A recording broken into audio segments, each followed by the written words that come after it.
Hello everyone. तो भाई आज के इस वीडियो में हम बात करने वाले हैं दो मैट्रिक्स के मल्टीप्लिकेशन के बारे में। पूरी चीज़ें जानेंगे कि दो मैट्रिक्स का मल्टीप्लिकेशन कैसे होता है, कब पॉसिबल होता है, कब पॉसिबल नहीं होता है और कैसे किया जाता है। ठीक है, तो चलो स्टार्ट करते हैं। तो देखो, पहली चीज़ है कि हर जगह मैट्रिक्स का मल्टीप्लिकेशन पॉसिबल होता नहीं है कि कोई भी तुमको दो मैट्रिक्स दे दिया और बोला कि उसको मल्टीप्लाई करके दिखाओ, तो हर जगह हम मल्टीप्लाई कर सकें ऐसा नहीं होता है। बहुत बार मल्टीप्लिकेशन एग्जिस्ट नहीं करता है। तो किस केस में एग्जिस्ट करता है और किस केस में एग्जिस्ट नहीं करता है, पहले उसकी कंडीशन जान लो। तो हेडिंग डाल लेते हैं, multiplication of matrices. Multiplication of matrices. अच्छा, इसके पहले एक और छोटी सी बात कि ये तो तुमको पता है ना कि मल्टीप्लिकेशन बाय ए स्केलर मतलब कोई भी एक कांस्टेंट क्वांटिटी है, कोई नंबर है, उससे किसी मैट्रिक्स को मल्टीप्लाई करेंगे तो क्या होता है कि मान लो ये कोई मैट्रिक्स है K1 K2 K3 और K4। ठीक है, और इसको 2 से मल्टीप्लाई कर दिए तो 2 जाके हर एक में मल्टीप्लाई हो जाता है, हर एक एलिमेंट में 2 जाके मल्टीप्लाई हो जाता है। ये छोटी सी बात है, इसमें कुछ है नहीं। ये देखो मल्टीप्लिकेशन ऑफ मैट्राइसेस कि अगर दो मैट्रिक्स दे दिया तुमको, टू मैट्राइसेस आर गिवन, एक का ऑर्डर है P इंटू क्यू। ठीक, एक का ऑर्डर है P इंटू क्यू, या फिर छोड़ो, एक का ऑर्डर P इंटू क्यू मतलब two matrices A and B are given, two matrices A and B are given of order m by n and p by q respectively. ठीक है, तो एक मैट्रिक्स तुमको दे दिया गया। ठीक है, एक मैट्रिक्स तुमको दे दिया गया, ए आई जे से रिप्रेजेंट कर लो। एक मैट्रिक्स ए है जिसका ऑर्डर है m by n, ठीक है, m रोज n कॉलम। और एक मैट्रिक्स बी तुमको दे दिया गया बी आई जे जिसका ऑर्डर है p बाई क्यू। तो multiplication is only possible, her bar possible नहीं होता है, हर बार मल्टीप्लाई कर पाए ज़रूरी नहीं है।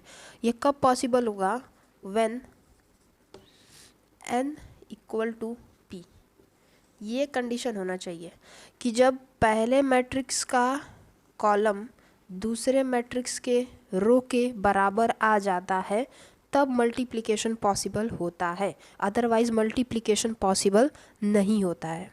ठीक है, जब n की वैल्यू p के बराबर होगी तभी मल्टीप्लिकेशन पॉसिबल होगा, अदरवाइज नहीं होगा। जैसे देखो, ये तुम लिख लो, two matrices A and B are given of order m by n and p by q।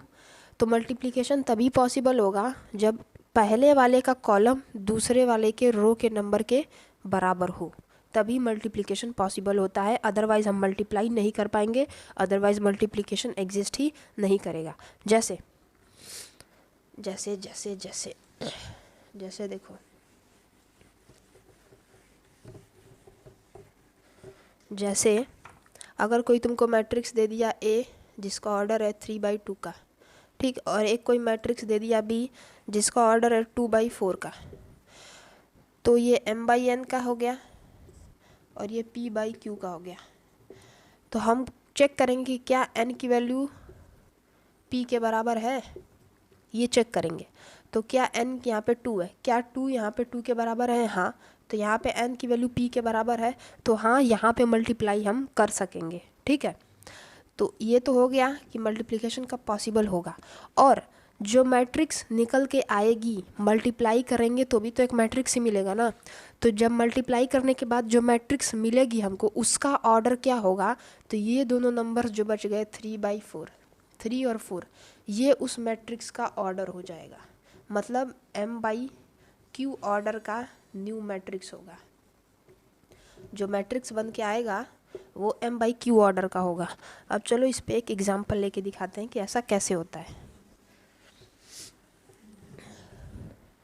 Suppose कि एक कोई मैट्रिक्स है 3/4 ऑर्डर का, ठीक है, ए मैट्रिक्स दे दिया, बी मैट्रिक्स तुमको दे दिया 4/8 ऑर्डर का। तो जो न्यू मैट्रिक्स निकल के आएगी जो कि ए क्रॉस बी होगी, ए इंटू बी जो मैट्रिक्स निकल के आएगी वो पॉसिबल होगी कि नहीं? हाँ होगी, क्योंकि ये और ये दोनों बराबर है, इसका कॉलम इसके रो के बराबर है। Column of A equal to number of column of A equal to number of row of B, तब मल्टीप्लिकेशन पॉसिबल होगा। ठीक है, तो number of column of A 4, number of row of B 4 बराबर है, तो हाँ मल्टीप्लिकेशन एग्जिस्ट करेगा। और ए इंटू बी जो मैट्रिक्स आएगा वो किस ऑर्डर का होगा? तो वो 3/8 ऑर्डर का होगा। ठीक है, जो बच गया वो ऑर्डर, मतलब ए इंटू बी जो मैट्रिक्स आएगी उसका रो पहले वाले से आएगा और कॉलम दूसरे वाले से आएगा। ठीक है, 3/8 ये रो ये कॉलम, तो रो ए से आएगा, मतलब पहले वाले से रो आएगा और दूसरे वाले से कॉलम आएगा। हम कहते भी हैं कि row column row column row column, पहले रो लेते हैं हम, मतलब कि ट्रेडिशनली जैसे हम कहते आते हैं ना कि row column row column row column, तो पहले हम जेन्युइनली पहले हम रो बोलते हैं, फिर हम कॉलम बोलते हैं। रो का कॉलम रो तो नहीं बोलते, जेन्युइनली ऐसे बोलते हैं रो कॉलम। इसमें भी रो इंटू कॉलम होता है। ठीक है, तो वैसे ही पहले वाले से रो आएगा, दूसरे वाले से कॉलम आएगा, क्योंकि मतलब एक जस्ट याद करने का तरीका बता रहे हैं कि रो इंटू कॉलम होता है, तो पहले वाला रो देगा, रो पहले बोलते हैं हम, कॉलम बाद में बोलते हैं हम, तो पहले वाले से रो आएगा और दूसरे वाले से कॉलम आएगा। ठीक है, और एग्जिस्ट तब करेगा जब इसका कॉलम इसके रो के बराबर हो और पहले वाले से रो आएगा और दूसरे वाले से कॉलम आएगा। ठीक है, तो देखो अब एक एग्जांपल लेके देख लेते हैं मैट्रिक्स के मल्टीप्लिकेशन का। तो मान लो कोई मैट्रिक्स ए है जो कि तुमको दे दिया है 2 3 4 5 6 8, ये कोई मैट्रिक्स दे दिया, इसका ऑर्डर क्या है? Number of row 3, number of column 2, 3/2 order का है। ठीक, एक कोई मैट्रिक्स बी दे दिया तुमको। अब इसमें कंपलसरी है कि अगर हमको मल्टीप्लिकेशन एग्जिस्ट कराना है तो ये 2 कुछ भी हो, लेकिन यहाँ 2 नेसेसरी है, क्योंकि ये 2 तभी बराबर हो पाएगा।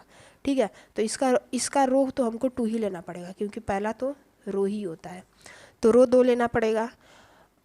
और कॉलम, सॉरी यहाँ पे गड़बड़ हो गया, इसमें कितने रो हैं? 2 रो हैं, कॉलम कितने हैं? 3 है, तो यहाँ पे 3 होना पड़ेगा, है ना, वेरी सॉरी, यहाँ पे 3 होना पड़ेगा, तो 3 रो होने पड़ेंगे। और कॉलम तो फिर कितने का भी हम ले सकते हैं, तो ये 2/3 का है, तो 3 रो लेना पड़ेगा, तो 3 रो होगा। तो एक काम करते हैं 1 2 3 ऐसे ले लेते हैं, तो ये 3/1 का ऑर्डर का हो गया। ठीक है, ये 3/1 ऑर्डर का हो गया। तो अगर मान लो ए और बी ऐसे दिया है, ये 2/3 का है, ये 3/1 का है, तो क्या मल्टीप्लिकेशन एग्जिस्ट करेगा? तो ये कॉलम इसके रो के बराबर है, तो हाँ मल्टीप्लिकेशन एग्जिस्ट करेगा। और जो न्यू मैट्रिक्स आएगी उसका ऑर्डर क्या होगा? तो जो बच गया 2 × 1, तो जो ए इंटू बी आएगा वो ऑब्वियसली ऑर्डर 2/1 का होगा। ठीक है, ये ऑब्वियसली ऑर्डर 2/1 का होगा, ये लिख लेते हैं 2/1 ऑर्डर का आएगा। अच्छा, तो अब मल्टीप्लाई करके देख लेते हैं। अब देखो कि मल्टीप्लाई करते कैसे हैं। देखो मल्टीप्लिकेशन के बहुत सारे तरीके होते हैं, लेकिन हम जो फॉलो करते हैं, जो बोर्ड फॉलो करता है, मतलब जो बोर्ड में तुमको लिख के आना होता है, और या फिर जेई में भी जो सूटेबल होता है, वो रो बाई कॉलम का मेथड होता है, रो बाई कॉलम मेथड। ये बेसिकली मल्टीप्लाई करने का तरीका होता है। कॉलम बाई कॉलम भी होता है, रो बाई रो भी होता है, बहुत सारे मेथड होते हैं, लेकिन तुमको जो फॉलो करना है वो रो बाई कॉलम का मेथड फॉलो करना है। ठीक है, पहले में से रो उठाना है, दूसरे वाले में से कॉलम उठाना है, पहले वाले में से पहले मैट्रिक्स से रो उठाना है, दूसरे मैट्रिक्स से कॉलम उठाना है, और मल्टीप्लाई करके जोड़ना है एग्जीक्यूटिव एलिमेंट और कंजिक्यूटिव एलिमेंट्स को। अब देखो कैसे करते हैं। मान लो जो ए क्रॉस बी मिलेगा तुमको, वो क्या मिलेगा? पहले तो 2/1 का मिलेगा, जिसमें 2 रो होगा और एक ही कॉलम होगा। तो काम करते हैं A11 पहला एलिमेंट, कॉलम तो एक ही लेना है, और A21 यही मिलेगा कुछ। 2/1 कितने रो हैं? इसमें 2 रो है, और कॉलम कितना? एक ही कॉलम है, तो ऐसा कुछ मिलेगा तुमको। यही तो मिलेगा मैट्रिक्स यही तो मिलेगा ना। A11 पहला रो और पहला कॉलम, A21 दूसरा रो और पहला कॉलम। ठीक है, तो अब देखो इसको कैसे निकालोगे? तो तुम देखो ये A11 लिखा है ना, तो पहला रो और पहला कॉलम, पहले वाले में से पहला रो उठाओ और दूसरे वाले में से पहला कॉलम उठाओ, कंसेक्यूटिव एलिमेंट्स को मल्टीप्लाई करके जोड़ दो। जैसे ये A11 है, A11 है, ठीक है। तो पहले रो को उठाओ, तो पहला रो को उठा लिया, ये रहा पहले में से पहला रो को उठाओ और दूसरे में से पहले कॉलम को उठाओ, क्योंकि ये रो बताता है, ये कॉलम बताता है, और हमें रो पहले वाले में से लेना है, कॉलम दूसरे वाले में से लेना है। तो क्या करो, पहला रो उठाओ और पहला कॉलम उठाओ, कंसेक्यूटिव एलिमेंट्स को मल्टीप्लाई करो और जोड़ो। मतलब 2 × 1 2 प्लस 3 × 2 6 प्लस 4 × 3 12। ये तुम्हारा पहला एलिमेंट है A11, ये A11 है, ठीक है। फिर पहला ही, ठीक, उसके बाद ये क्या है, ये A21 है, मतलब दूसरा रो पहला कॉलम, ठीक है। तो रो किस में से उठाना है, पहले वाले में से, कॉलम किस में से उठाना है, इसमें से। तो दूसरा रो पहला कॉलम, तो दूसरा रो उठा लो और पहला कॉलम ये इसका पहला कॉलम उठा लो। तो 5 × 1 5 प्लस 6 × 2 12 प्लस 8 × 3 24। तो ये मिल जाएगा तुमको, तो ये मिल जाएगा 12 6 18 18 2 20 और ये 24 12 36 36 और 5 41। तो ये तुम्हारा मैट्रिक्स मिल जाएगा 20 और 41 जिसके एलिमेंट्स हैं। समझ में कैसे हुआ है? ये तो मैंने बस बताया है कि ऐसे एनालॉगी तुम लगा सकते हो। ये A11 है तो पहले में से रो उठाना है और दूसरे में से कॉलम को उठाना है, ठीक है। अब देखो एक्चुअली में मल्टीप्लाई कैसे कैसे करेंगे, ये तो मैंने एनालॉगी बता दिया कि ऐसे तुम समझ सकते हो थोड़ा, जैसे मैंने सीखा है। एक्चुअली में जल्दी जब करना होगा तो कैसे करोगे, 3/3 का लेते हैं, चलो 4 2 1 0 4 8 2 3 1।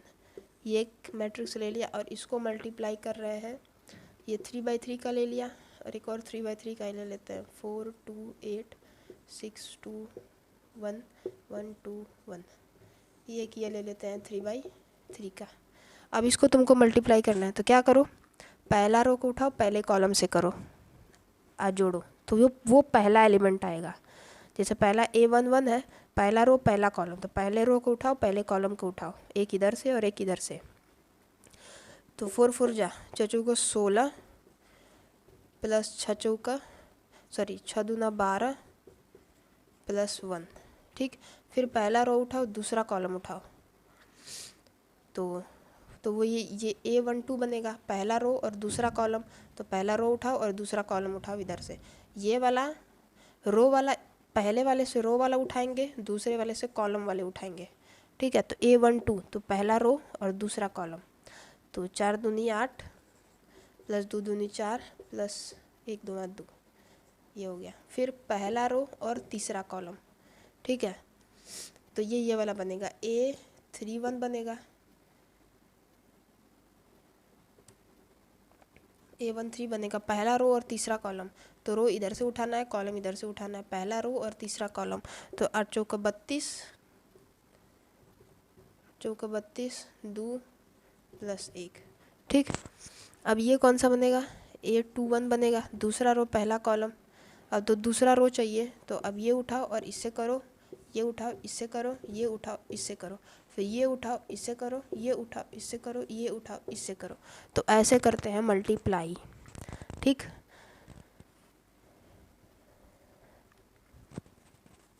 तो इसको करके दिखा देते हैं पूरा। ये 0 × 4 0 हो जाएगा, 4 × 6 चौको 24 प्लस यहाँ पे 1 था तो 8 एकम 8, ठीक। फिर उसके बाद दिस इंटू दिस करो, तो ये तो 0 हो जाएगा, ये 4 दूनी 8 प्लस ये 8 दूना 16, और फिर दिस इंटू दिस हो जाएगा, तो ये 0 प्लस 4 एकम 4 प्लस 8 एकम 8, और फिर दिस इंटू दिस हो जाएगा। मतलब इसका रो उठाओ और इसके कॉलम्स उठाओ, इसके रो उठाओ इसके कॉलम्स उठाओ, ठीक है। इसके पहले रो को उठाओ और तीनों कॉलम से मल्टीप्लाई करके 3 एलिमेंट्स मिलेंगे तुमको। फिर इसके दूसरे रो को उठाओ, तीनों कॉलम से मल्टीप्लाई करके ये तीनों एलिमेंट्स मिलेंगे तुमको। फिर इसका तीसरा रो उठाओ, तीनों कॉलम से मल्टीप्लाई करके इसके ये वाले तीनों एलिमेंट्स मिलेंगे तुमको। तो ये 4 दूनी 8 प्लस 36 18 प्लस 1 हो गया, ये 6 है, ये 4 है। फिर ये 2 दूनी 4 प्लस 3 दूना 6 प्लस 2 और फिर ये 8 है ना, तो 8 दूना 16 प्लस 3 एकम 3 प्लस 1, तो कुछ ऐसे बनेगा। तो ये होता है मैट्रिक्स मल्टीप्लिकेशन। ठीक है, इसका रो उठाओ और इसके तीनों कॉलम से मल्टीप्लाई कर दो। रो उठाओ, तीनों कॉलम से मल्टीप्लाई, रो उठाओ, तीनों कॉलम से मल्टीप्लाई। पहले का एक रो उठाओ, फिर दूसरे वाले के सारे कॉलम से मल्टीप्लाई करके जोड़ दो कंसेक्यूटिव एलिमेंट। फिर दूसरा रो उठाओ, फिर सारे कॉलम से मल्टीप्लाई करके जोड़ दो। फिर तीसरा रो उठाओ, फिर सारे कॉलम से मल्टीप्लाई करके जोड़ दो। तो ऐसे होता है मैट्रिक्स का मल्टीप्लिकेशन। ठीक है, अच्छा, तो इतना तो काफ़ी था आज के लिए। एक और देख लो, 0 4 8 2, दिस इनटू ये 2/2 का है, तो इसमें 2 कॉलम है तो 2 रो रखना पड़ेगा।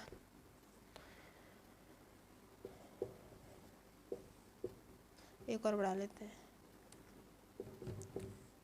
तो ये क्या है, 2 रो 3 कॉलम, 2/3 का है। तो जो नया मैट्रिक्स बनेगा वो ऑब्वियसली 2/3 का बनेगा। ये तो सेम रहना चाहिए, सेम है, तो ऑब्वियसली ये 2/3 का बनेगा जो नया वाला बनेगा। ठीक है, कैसे बनेगा, इसके रोज़ को उठाओ, इसके कॉलम्स को उठाओ, मल्टीप्लाई करो, पहला रो से पहला कॉलम, तो ये तो 0 4 दूना 8, तो 0 प्लस 8, ये पहला वाला एलिमेंट बन गया। फिर ये रो और ये कॉलम उठाओ, तो 0 प्लस 8 चौको 32, फिर ये और तीसरा वाला उठाओ, तो 0 प्लस 4, फिर ये और ये वाला उठाओ, फिर ये वाला और ये वाला उठाओ, फिर दूसरे वाले रो को लो और ये वाला कॉलम लो, तो 8 एकम 8 चौक 2 दूनी 4, और फिर 8 चौका 32 प्लस 8 दूना 16, फिर 8 एकम 8 प्लस 2। तो ऐसे ये मैट्रिक्स बनेगा। ऑब्वियसली तुम देख रहे हो 2 रो है 3 कॉलम है, 2/3 ऑर्डर का बना ना, वही कह रहे थे हम। तो क्या करना है, इसका रो उठाना है, कॉलम से मल्टीप्लाई करना है, वो पहला एलिमेंट बन जाएगा। फिर इसके रो को उठाना है, दूसरे कॉलम से मल्टीप्लाई करना है, तो ये वाला एलिमेंट बन जाएगा। कंसेक्यूटिव एलिमेंट्स को मल्टीप्लाई करके जोड़ना है, ये वाला उठाना है, इससे करना है, तो तीसरा एलिमेंट बन जाएगा। ठीक है, तो this is all about matrix multiplication. 2-3 बार तुमको प्रैक्टिस करना पड़ेगा, तब आएगा। ठीक है, तो आज के लिए बस इतना ही। Now will meet in the next video. ठीक है, बाय बाय।